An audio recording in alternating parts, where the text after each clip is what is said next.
Well, growing up in the 60s, my grandfather on my mother's side had a limousine service. He had like 3 or 4 limos, and he used to drive important people. 'Cause he was in Forest Hills. He lived, and he would like drive a lot of important people from like Manhattan to Kennedy Airport, and he drove people like Abbott and Costello, Perry Como, and he even told us a story one time. In the 50s, he drove Julie Garland from Manhattan to the airport, and she was with this guy, probably the bodyguard. And after my grandfather dropped her off, the bodyguard, gave him like a whole stack of dollar bills.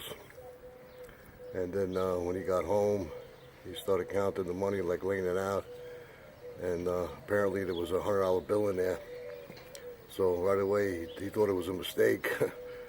So he called up, and the person he talked to, who knows who it was, probably the bodyguard, and he goes, no, that wasn't a mistake.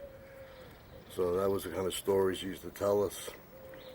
Anyway, we were over his house, and my uncles were there with my cousins, and we were about to sit down and have like a lunch. And at that time, my grandfather had 2 phones. He had like a red phone and a black phone. So we were about to eat, and then sure enough, that red phone went off. And my grandfather said, I gotta go, I'll be back. And my grandmother's like, don't leave, we're just about to have, a nice lunch. And he goes, don't worry, I'm not gonna be that long, I'll be back maybe an hour or 2. All right, so he left, and when he came back, which was pretty quick, and he looked a little like worn out. And my grandmother said, you okay? And he goes, yeah. He goes, it was kind of strange. And my grandmother was like, what are you talking about? He goes, well, I had to meet like off this side road, and there was like a few cop cars and a couple unmarked cars. He goes, he felt a little intimidated. And then all of a sudden, like this bread truck pulled up. And sure enough, the Beatles came out and went into his limo.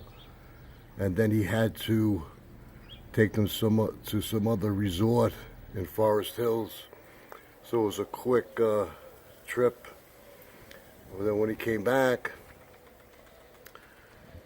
he was saying, yeah, I picked up these 4 guys, those Beatles, the ones with the haircuts, with the German helmet haircuts. And then my girl niece was saying, Grandpa, what are you talking about? And he explained to her, that it was like the Beatles. And then my grandfather looked at me and said, hey, Frankie, let's go outside and wipe down the limo. And then I turned and I saw my girl cousin. She like lit up like a Christmas tree, and she practically pushed me out of the way, and she ran downstairs to the limo, and she was like frantically going through to like the back seat. So then my grandfather came down the stairs and he goes, what's going on? What are you doing? And she goes, well, did he leave anything? And my grandfather says, no, they didn't leave nothing. I checked everything. And she goes, they didn't leave nothing. And he's like, no, calm down. And he goes, oh yeah, they did leave something. She's like, what? And he goes, they left cigarette butts. And she goes, where are they? He goes, well, I threw them out. And she started yelling at my grandfather, why I don't understand, why did you throw them out? Did they use them? Did they put them in their mouths? And my grandfather started laughing and saying, yeah, they put them in their mouths. Where do you think they were going to put them? Well, anyway, she got really mad. She ran up the stairs and she ran right into the bathroom. And the house only had 1 bathroom, and the door was like a solid wood door. And she locked herself in there crying hysterical.